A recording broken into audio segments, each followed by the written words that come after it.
Nobody asked, but this is how I produced my song in a couple minutes. Song starts off with an intro, so it has this little thing going on.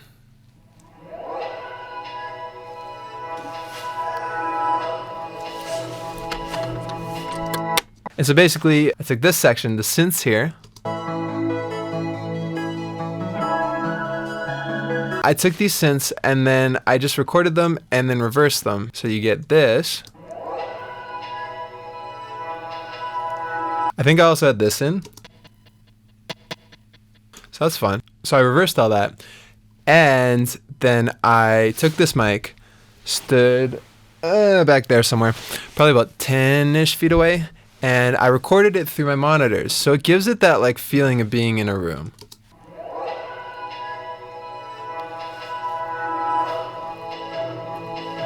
It sounds a little distant. That was cool. But then I was like, let's get like a little something on it. So again, I backed off the mic and just recorded these. Da, da, da, da, da. And then lastly, I used this radio because I had this like picture of waking up for some reason. And so I used this radio and I actually stole from my mom. Sorry, Mom. And I just flicked this on and off. And I just used one I liked. So if you listen soloed. So this is like probably me prepping the radio. And then I got a nice clean. Nice. So that's the intro, and then that brings us into what's on my mind. That question you're gonna regret. Okay, so what's going on here? There's two guitars, hard panned left and right. Drums. And then I added these little plucky things. And they're super subtle, like you don't really hear them, but you can definitely feel them. They just like push it along a little bit. And then these.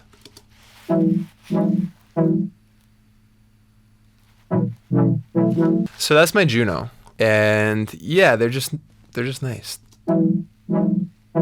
And then my vocal, and then we get this like little guitar thing here.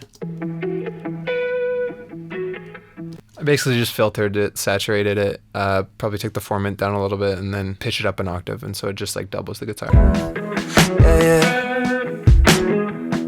This is going to be a theme throughout the track. Every pretty much 8 bars I'm adding in something new, so it's like a very pop idea.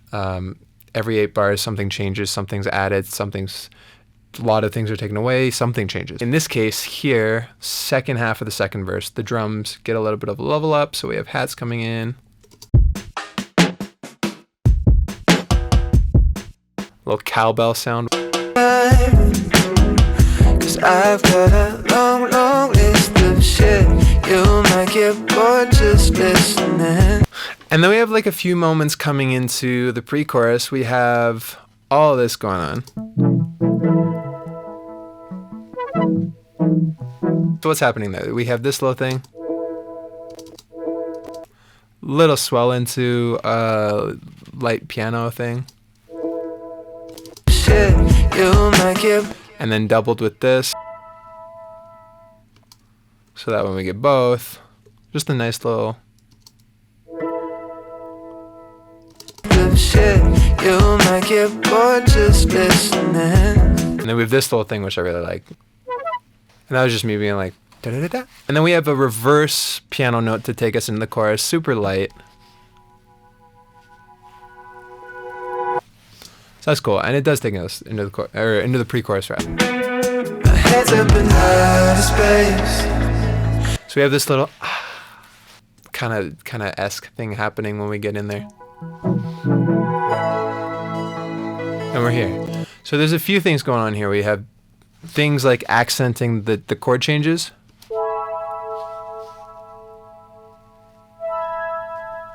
And so these are like just adding, I guess, harmonic interest, because the chord is super simple. It's like 4, 6, 5, 4 minor, I think.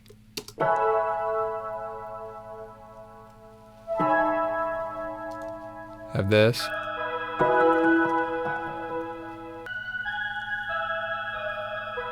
And then these little things. this thing. So all together you have, along with this thing. So this is the pad in behind.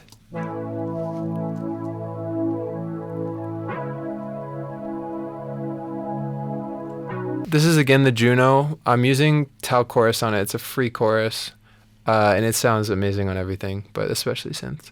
And then I just have this little guitar percussion thing that I think I was just like picking on the guitar dead notes, and then I put a delay on it. So that it just kind of pushes it along a little bit. And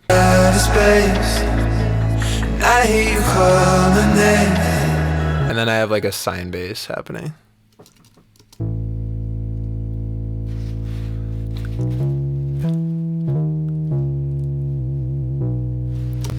So that's like making it pretty ethereal, but we also have like a lot of backgrounds happening.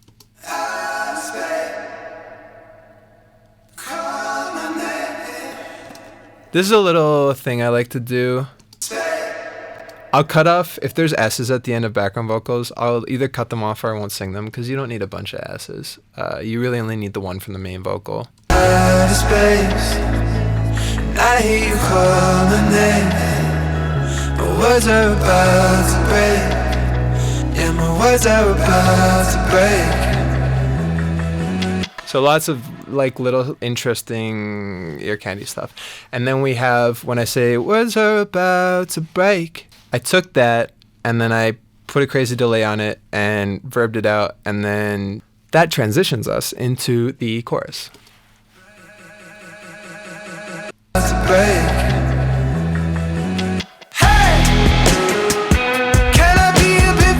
So now that we're here, it's a lot of layering. So we have this guitar, super like kind of trebly, these basses, and this is the guitar that provides the movement right here.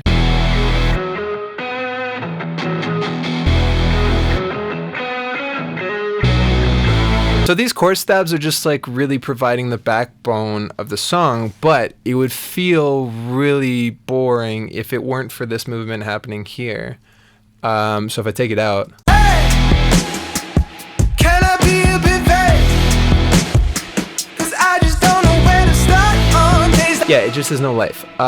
So you put this movement in, and this is like a general principle I feel like that I try to follow in productions. There's always there has to be movement somewhere, or else it starts to sound blocky. It starts to sound a bit boring. And so this provides nice movement because it's kind of complementing what the vocal melody isn't doing. So it's like, hey, da da da da da, can I be a bit fake? Da da da da ba ba da da ba ba. You know, like everything's answering each other, but not completely. It's not just like, oh, one thing's in, and then now that the thing's done, another thing comes in. Like there's a little bit of overlap, and I find like when you can get like the answering happening, but not like one to one. There's a little bit of overlap here and there. It just like it gives this really nice kind of puzzle piece locking in thing. That probably doesn't make sense. It gives this nice. You know what? I don't need to impress you, YouTube. It gives a nice pocket. I'll let you know a little secret. I already recorded one of these and it didn't work, and so I'm a little bit heartbroken, but this is my second time, so hopefully this is like really succinct and to the point and informative and better than it would have been and full of personality and really fun and 6'2" and really great hairline. Sorry, are we still talking about production? Anyways.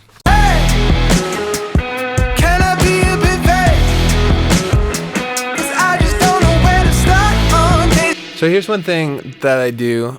I have like a little push here, meaning where you think the hit is going to come in, it comes in a beat later. Hey, God needs to give me a break, 'cause I've been really... Actually, 2 beats later. So again, like this idea of something new coming in every 8 bars. So halfway through the chorus, we have these things coming in.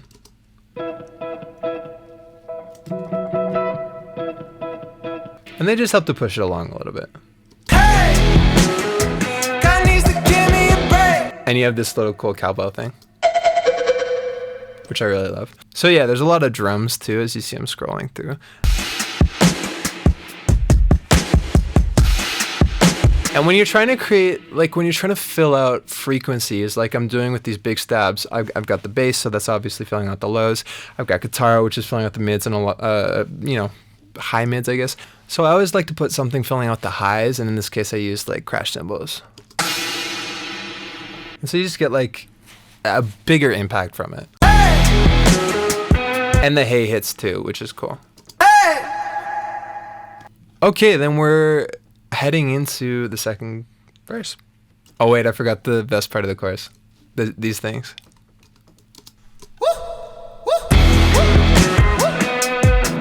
Yeah, that's just me going woo and putting reverb on it.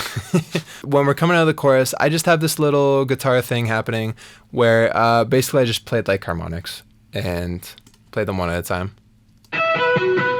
And that just takes us out of the thing. Drums cut out here. Drums cut out just to give us a little space, cue the listener that, okay, we're moving into a new section now.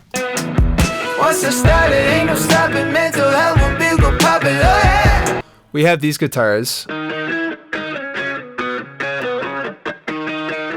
So it seems like I've layered them up just probably to give it a little bit more meat. Again, every 8 bars, something changing. Halfway through, we have this harmony guitar coming in.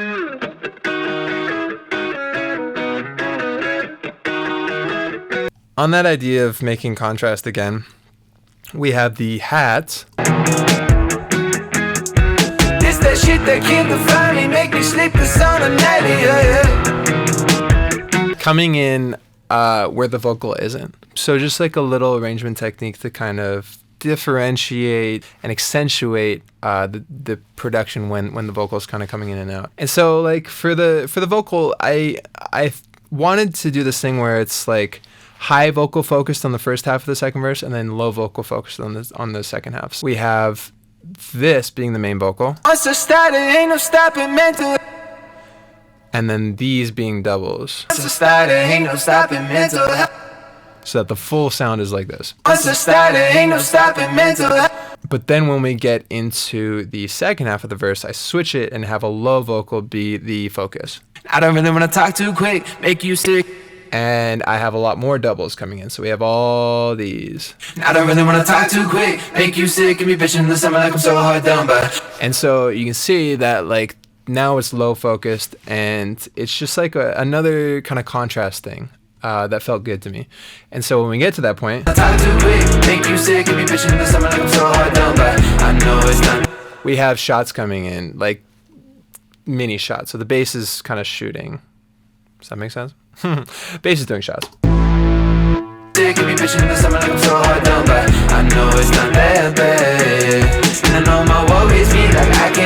Again, contrast, every 8 bars, something changing. So now we have contrast by dropping the drums out and just basically having shots and the guitar. I hear you call my name. My words are about to break. Harmony guitar coming in, and then we have this nice little pitch down thing that is just kind of answering the da-na-na-na, da-na-na-na-na. My words are about to break. Yeah, my words are about to break. Hey!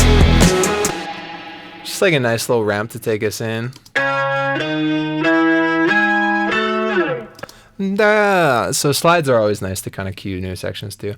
And I actually have the bass holding down most of the harmony information because that sounds major, but the bass is making it minor. So the bass is like da da da da da, and the da being the third of the 4 minor. So just like I thought that was kind of cool. Not having the harmony super explicit in like what your ear is hearing, which is, you know, mostly the guitar, having it just like subtly put into the bass.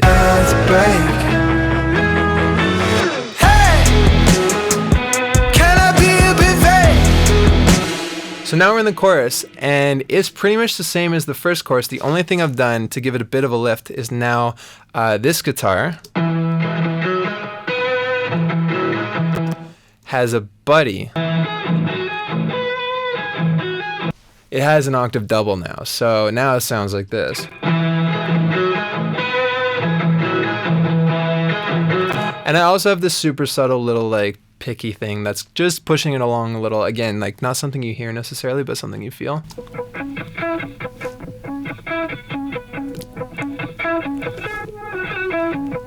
So that's like a kind of cool sampling artifact that I think I probably just did by warping it. Hey, God needs to give me a break, 'cause I've been really in the dark on days like this. You have a couple minutes.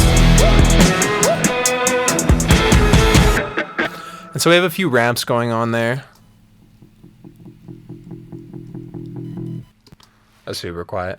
But I have like a little bass ramp, and then I have like a riser and some toms.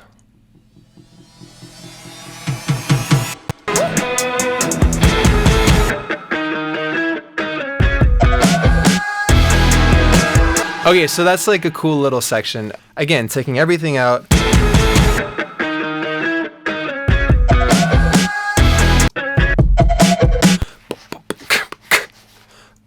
And then just like everything in on this shot. So the shots from the chorus are being coupled with the guitar from the second verse.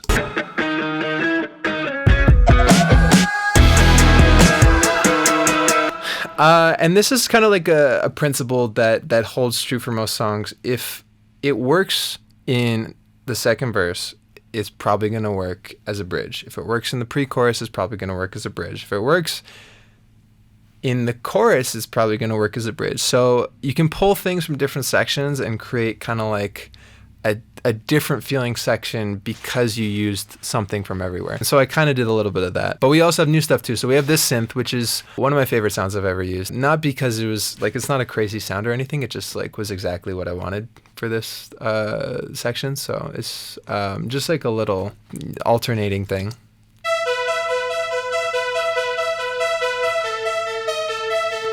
And then I think I decided it wasn't enough, and then I doubled it with the guitar.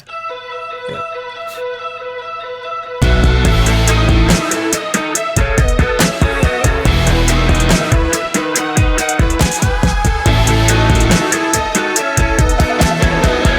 And I knew I wanted this big moment, so I was thinking of having this like massive high note and just soaking in a reverb. So that's what this was.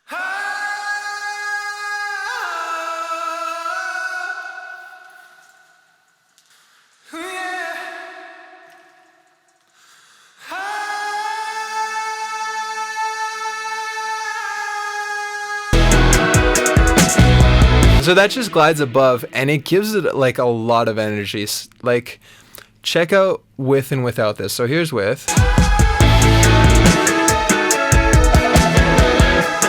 And here's without.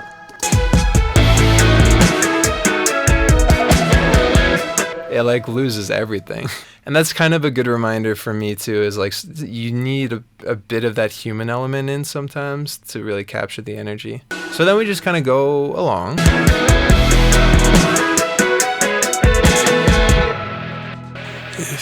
So we have a couple of things happening. We have this.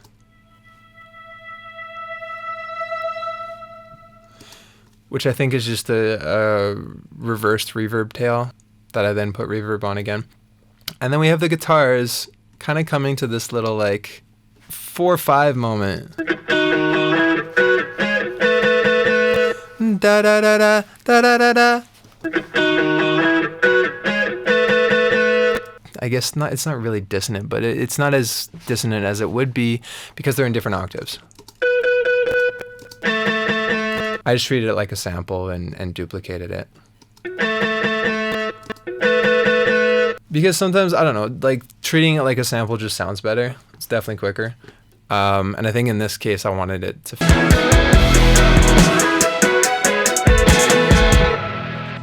If you care to notice, I'm having... So we're in the outro now. And I have this guitar that's super subtle and just kind of holding down the harmony here.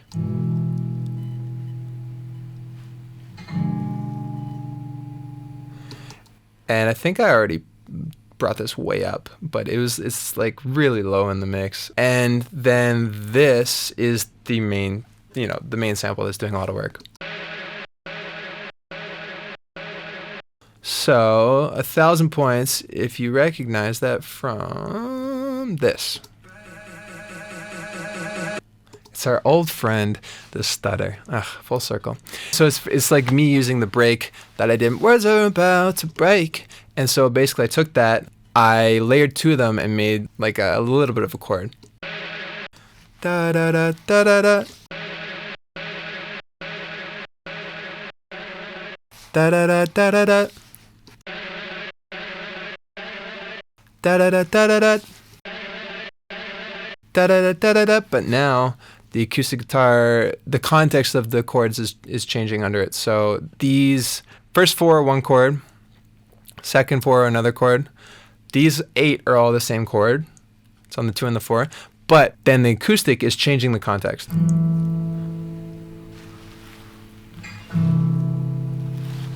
Okay, so it's like the 4 major and then the 4 minor.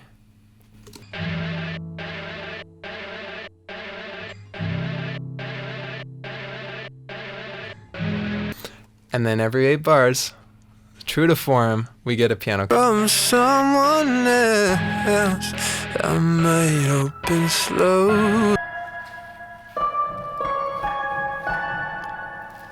And I think that's the Imagiro piano. It's this dude in I think in the UK who sampled his mom's piano. It's such a dope piano, and I use it on like pretty much everything. Yeah, so we're coming into this section, and for the vocal, I just wanted something like super dry, super contrasting the rest of the song. And so I wrote and recorded this.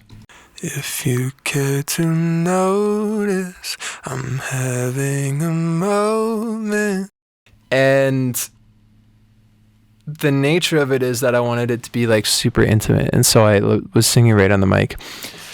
And the upshot of that is that it does feel intimate. It feels like you're in the room with whoever's singing it. But the downside is that you get a lot of clicks, pop noises, saliva sounds, not great stuff. So I actually took this into a program called Audacity and drew out, like in the waveform, I drew out a lot of the offending clicks and pops. And then I probably did about 60 or 70 takes of this over a week because I couldn't get this run right here. From someone else.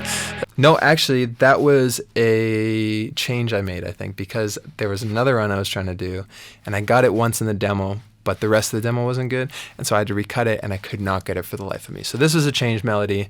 And I like it. It's fun. It's cool. From someone else. And so, yeah, I wanted to have it kind of loose. Someone else. And, like, kind of come in late with that. Someone else. And then just, like, really shaping this, might open slowly. Like a kind of subtle, like,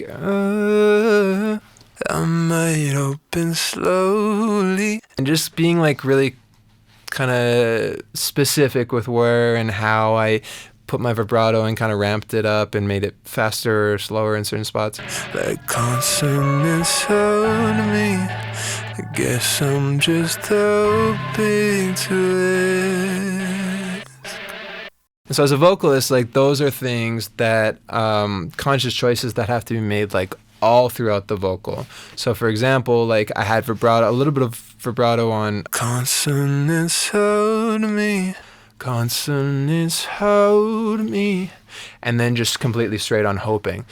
I guess I'm just hoping to ask. And then adding vocal fry on the starter phrases like that. I guess I'm just hoping. All those decisions took form over recording it like 60, 70 times over the course of a week. And they're things like that I listen to while I'm recording and be like, oh, okay, I like that. I did it maybe by accident here, but now I want to do it deliberately. And you just like build those up and kind of keep track of them as you go. If you care to notice, I'm having a moment. sentimental stolen from someone else. I might open slowly, like consonants hold me. I guess I'm just hoping to it. I think a reason this section works is because we have a pretty stark change in chord progression here. It's the first time we go to a diminished chord. We're basically going 1 flat, 2 diminished, 2 minor, 4 minor, for anybody who likes to nerd out on theory like me. And so we have a lot of contrast happening. We have mega contrast in the vocal. It's the lowest and most intimate and driest vocal of the whole song. We have contrast in the chords, and we have contrast in the production by how big it is. It's small, it's intimate, it's tight. And so I think like there's a lot of contrast happening in this song, and it's I think one of the reason it works well like as a whole. And I remember originally being like, fuck, am I being too weird with this thing? And those are things that like you kind of have to navigate as an artist. Are you going to do something that is palatable, or are you going to do something that's cool? And a lot of the times they overlap, but they don't always. And you know, it's hard to know like how out there this is. Like I thought it was out there while I was doing it, but in the final mix it's probably not that drastic. But it is something you have to consider, and lately I've been trying to do more things that are out there and that feel authentic. And that's probably the number one thing, is just making sure like whatever you're producing, whatever you're making, whatever you're creating, writing, singing, whatever, it has to be authentic to who you are. So you do all that, you mix it, you master it, and what you end up with is this. Hey, can I be a bit vague? 'Cause I just don't know where to start on days like this. Do you have a couple minutes? Thanks for watching. I don't know, catch you in the next one, I guess. Fuck, can't see the future. No point in trying. 2020 vision, but doesn't go forward. Okay. Okay, fuck. We're done. It's over.